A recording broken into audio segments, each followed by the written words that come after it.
Hello વિદ્યાર્થી મિત્રો, મારું નામ છે પુનિત રાતડિયા અને આજ આપણે ચર્ચા કરવા જઈ રહ્યા છીએ કે મ્યુનિસિપલ કોર્પોરેશનમાં જે સેનેટરી ઇન્સ્પેક્ટરની ભરતી આવી છે, તો હવે સાહેબ ભરતી આવી ચૂકી છે તો એની તૈયારી કેવી રીતના કરશે?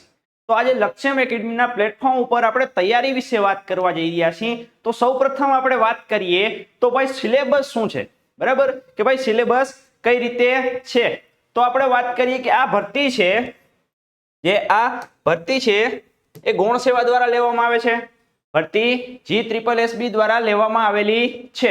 તો હવે આ ભરતી બહાર પડી છે તો આપણે ક્યાંથી તૈયારી કરવી? તો સૌપ્રથમ એના ડિટેલની વાત કરીએ તો આપણે 75 જેટલી જગ્યા છે। તો મિત્રો એસઆઈ વાળા વિદ્યાર્થીઓ માટે 75 જગ્યા એટલે બહુ બધી જગ્યા કહેવાય, બરાબર। હવે જો વાત કરીએ તો કેટેગરી વાઇઝ જગ્યા આપેલી છે, તો સામાન્ય રીતે જોવા જાય તો 75 જગ્યા છે। સિલેબસ શું છે સાહેબ? તો સિલેબસમાં પહેલા ગણિત આવી જાય છે। જો આ રીતે છે કે પાર્ટ એ અને પાર્ટ બી માં આ રીતે ગણિત આવે છે। જો પાર્ટ એ આખો છે એ 60 માર્કનો છે, ગણિત અને રીઝનિંગનો। પછી પાર્ટ બી છે એ 150 માર્કનો છે, આમાં આપણે ફિલ્ડનું વર્ક આવી જાય છે। ત્યાર પછી ટેકનિકલ પર્સન સિવાય જીકે આવી જતું હોય છે, કરંટ અફેર્સ આવી જાય છે, બંધારણ આવી જાય છે। તો શું કેનું વેટેજ છે? તો સૌથી પહેલા રીઝનિંગની વાત થાય છે, ડેટા ઇન્ટરપ્રિટેશનની વાત થાય છે, તો એ 30 માર્કનો વિશાળ પર્સન છે। ત્યારબાદ વાત કરીએ ગણિત છે, તો ગણિત છે એ 30 માર્કનો છે। તો પાર્ટ એ માં ટોટલ 60 માર્ક જેટલું ગણિત આવે છે, ગણિત અને રીઝનિંગ। ત્યાર પછી વાત કરીએ તો ભારતનું બંધારણ, પછી વર્તમાન પ્રવાહો એટલે કરંટ અફેર્સ, પછી ગુજરાતી અને ઇંગ્લિશ, બરાબર। તો આ છે 30 માર્કનો। ત્યારબાદ વાત કરીએ કે આપણો વિષય છે એ 120 માર્કનો થાય છે। તો ગૌણ સેવા જે ભરતી તૈયાર કરે છે એમાં 210 માર્ક જેટલું વેટેજ છે, પેપર આપણું 210 માર્કનું રહેવાનું છે। તો સાહેબ હવે આ જે ભરતી આવી ગઈ છે એની તૈયારી કેવી રીતના કરીશું? જો મિત્રો આ ભરતી છે એની જોડે જોડે એએમસી ની ભરતી છે। એએમસી એ પણ મ્યુનિસિપલ કોર્પોરેશનમાં જ છે ભરતી, બરાબર। તો એનો સિલેબસ મહદઅંશે મળતો આવે છે। તો એસઆઈ ની જ તૈયારી કરતા હોય તો એક સાથે બે ભરતીની તૈયારી કરી શકાય ને, કારણ કે બંને એસઆઈ જ છે અને બંનેનો સિલેબસ મહદઅંશે સેમ છે, બરાબર। જે આમાં છે એ ગણિત વધારે પ્રમાણમાં છે, બરાબર, તો આપણે ગણિત તો કરવું જ પડશે। તો જો એએમસી ની 84 જેટલી જગ્યા છે અને આજે ગૌણ સેવા છે એની 75 જેટલી જગ્યા છે, તો મિત્રો આટલી વિશાળ ભરતી થાય છે। તો સાહેબ હવે તૈયારી ક્યાંથી કરશી? તો તૈયારીની વાત આવે મિત્રો તો કયા વિષય કઈ રીતે વેટેજ ધરાવે છે? તો સૌપ્રથમ આપણે ગણિત અને રીઝનિંગની વાત કરીએ તો અહીંયાથી આપણી એપ્લિકેશન છે લક્ષ્યમ એકેડમી, એ ડાઉનલોડ કરી અને એમાં ગણિતના પર્સનમાં બધા જ વિષયના જે બધા જ ટોપિક છે એક એક વિસ્તારપૂર્વક ચર્ચા કરેલી છે। જો હવે ગણિત કર્યા વિના પાસ થવાશે નહીં, તો ગણિતમાં બધા જ જો સિલેબસ વાઇઝ આપી દીધા છે, એક એક ટોપિક સિલેબસ વાઇઝ આપી દીધા છે, બરાબર। દિશા છે, અંતર છે, ત્યારબાદ બ્લડ રિલેશનશિપ એટલે લોહીના સંબંધો છે, ડેટા ઇન્ટરપ્રિટેશનના કોર્સ આવી જાય છે, પછી દિશાઓ છે, પછી બેઠક વ્યવસ્થાઓ છે, તો એ બધું એમાં આવી જશે રીઝનિંગમાં। હવે વાત આવશે મેથ્સની, બરાબર। તો જે આ ડેટા ઇન્ટરપ્રિટેશનમાં આ રીઝનિંગના ટોપિકમાં આવશે કે નંબર સિરીઝ છે, કે ભાઈ કઈ રીતે નંબર ગોઠવણ, બેઠક વ્યવસ્થાઓની વાત થતી હોય છે। હવે આમાં વાત કરીએ કે ભાઈ આ છે પર્સન્ટેજ છે એટલે ટકાવારી છે, ત્યારબાદ નફો ખોટ છે, પછી કામ અને મહેનતાણું આવતું હોય છે, ત્યારબાદ નાના નાના ટોપિક સાદું રૂપ આવશે, સાદું વ્યાજ આવશે, ચક્રવૃત્તિ વ્યાજ આવશે। તો બધા જ ટોપિકમાં ગણિતમાં આપણે કરવા પડશે। મિત્રો ગણિત કર્યા વિના આ વખતે પાસ થવાશે નહીં। તો ગણિત સૌથી પહેલા ગણિતની વાત કરી તો ક્યાંથી કરીશું? તો કે આપણે લક્ષ્યમ એકેડમીની એપ ડાઉનલોડ કરી અને એમાં આપણે ગણિત મળી જશે, બરાબર। હવે વાત આવે ગણિત અને રીઝનિંગ થઈ જાય છે, બાકી ઇન જનરલ તૈયારી કઈ રીતે કરી શકાય? તો મેથ્સ પછી આપણે વાત કરીશું બંધારણની। શું વાત કરીશું? બંધારણની। તો બંધારણ અહીંયા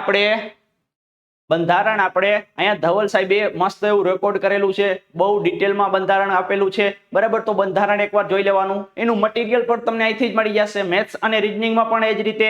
હવે બંધારણની વાત થઈ જાય ત્યાર પછી આપણા ટેકનિકલ પર્સન જે બંધારણમાં અહીંયા જે 30 માર્કની અંદર છે ને બંધારણ આવી જાય છે, બરાબર, કરંટ અફેર્સ આવી જાય છે, ગુજરાતી અને ઇંગ્લિશ આવી જાય છે। તો ગુજરાતી ઇંગ્લિશનું વેટેજ અહીંયા આ વખતે ઓછું દેખાય છે, 5-5 માર્કનું છે, બરાબર. એ જ રીતે જો અહીંયા ગુજરાતી 5 માર્કનું થશે ને ઇંગ્લિશ 5 માર્કનું, 10 માર્કનું આ થશે, 10 માર્કનું કરંટ અફેર્સ ને 10 માર્કનું બંધારણ, બરાબર. હવે જીકે નો પર્સન આખો પૂરો થઈ ગયો. હવે વાત કરીએ ટેકનિકલ પર્સન.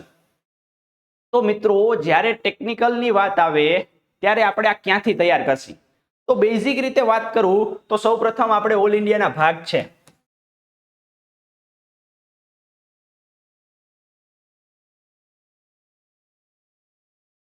ઓલ ઇન્ડિયા ઇન્સ્ટિટ્યૂટના ભાગ છે, આપણે બધાને ખબર છે કે ભાઈ વધારે પડતા આપણે અહીંયાથી કોર્સ કરેલો હોય છે. તો ઓલ ઇન્ડિયાના ભાગ છે, એમાં ભાગ 3, 4 અને 5, આ 4 અને 5 ભાગ ભેગા આવતા હોય છે ઇન જનરલમાં, ભાગ 3, 4 અને 5. તો આમાં બધું જે 4 અને 5 છે એમાં સેનિટેશન આવી જશે. ભાગ 4 અને 5 છે એમાં સેનિટેશન આવી જશે. હવે અહીંયા ભાગ 2 છે તો એમાં બધા જ રોગો આવી જશે. તો ભાગ 2 છે એમાં બધા જ રોગો આવી જશે. 3 માં બધી જ પ્રકારની જે વ્યવસ્થાઓ છે આપને પૂછાય છે ને, મકાન, માર્ગ, વ્યવસ્થાઓ બધી કઈ રીતે છે, કેનું ડેવલપમેન્ટ કેવી રીતના છે, હવા કેને કહેવાય, પાણી કેને કહેવાય, પ્રકાશ કઈ રીતે હોય છે, મકાનનું સ્ટ્રક્ચર કેટલું હોય છે, બારીનું બંધારણ કેટલું હોય છે, બધું આવી જશે. મ્યુનિસિપલ સોલિડ જે MSW છે, મ્યુનિસિપલ સોલિડ વેસ્ટ આવી જશે. પછી મેડિકલ કચરો છે, એ બધા જ કચરા વિશે પણ વાત આવી જશે. તો મેલા આપણે પ્રેફરન્સ કેને આપવાનું છે? તો કે સાહેબ આ જે ઓલ ઇન્ડિયા ના ભાગ છે એ આપણે કરવાના છે. પછી તો કે પછી સેલ્ફ આપણે નોટ બનાવી અને એના સિવાય અહીંયા આપણે લક્ષ્યમ એકેડમીમાં આ પ્રકારે હેલ્થનું અને સેનિટેશનનું પરફેક્શન સાથે ભણાવવામાં આવે છે. બધા એમાં લાઈવ પ્લસ રેકોર્ડેડ મળશે, તમને લાઈવ વિડીયો મળશે અને એનો રેકોર્ડ ફોર્મમાં મળશે. અને ઘણા બધા ટોપિક એવા નાના હશે એના રેકોર્ડેડ ફોર્મમાં ડાયરેક્ટ તમને મળી જશે. કયા કયા ટોપિક આવે છે? તો આરોગ્ય સેનિટેશન એટલે જે તમારી ફરજો છે, તમારે શું કાર્ય કરવાનું છે એ બધા વિશે વાત કરવામાં આવશે અહીંયા.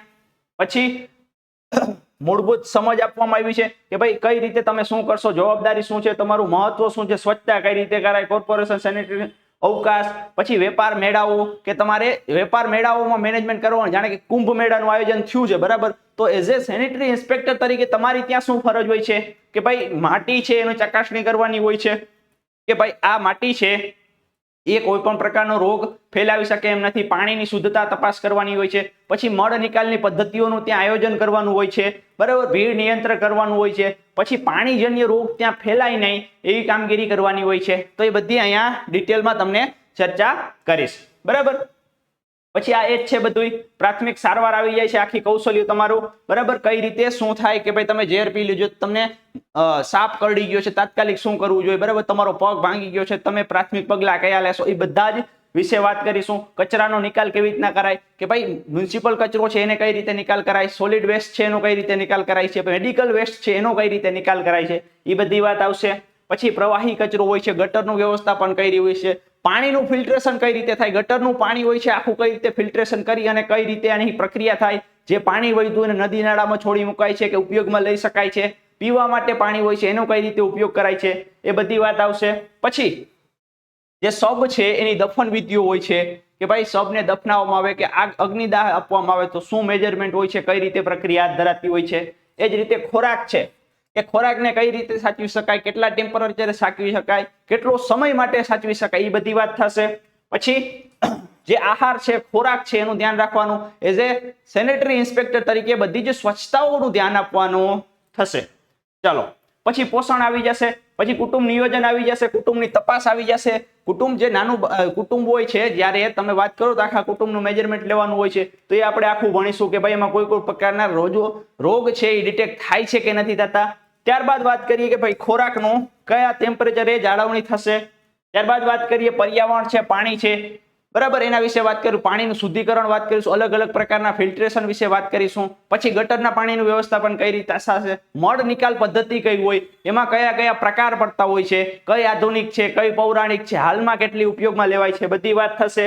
જમીનની સ્વચ્છતા મેં તમને વાત કરી કે ભાઈ મેળાનું આયોજન કરતા હોય તો એની જમીનની કઈ રીતે સ્વચ્છતા થાય. પછી જે કચરાનો નિકાલ થાય છે તો આપણે જોતા હોઈએ છીએ સિટીમાં કચરો લઈ જતા હોય, પણ એનું કઈ રીતે વ્યવસ્થાપન થતું હોય એ બધી શીખવાનું થશે આપણે અહીંયા. ત્યારબાદ વાત કરીશું રહેઠાણ, એની બધે રહેઠાણ જે પુરાવો હોય છે, ભાઈ મકાન છે તો એ કેવડું હોવું જોઈએ, બરાબર. એ બધા વિશે આપણે અહીંયા સવિસ્તાર ચર્ચા કરીશું, બરાબર. મેં તમને વાત કરી દીધી એ પ્રમાણે બધા જ ટોપિક અહીંયા કવર થઈ જાય છે. એક પણ એવો ટોપિક નહીં રહે કે જે આપણે અહીંયા કવર થશે નહીં. હવે વાત કરીએ છીએ અત્યારે જે વાત કરી બધી ગુજરાતી ભાષામાં હશે, બરાબર. આખું પેપર આપણે ગુજરાતી ભાષામાં હશે.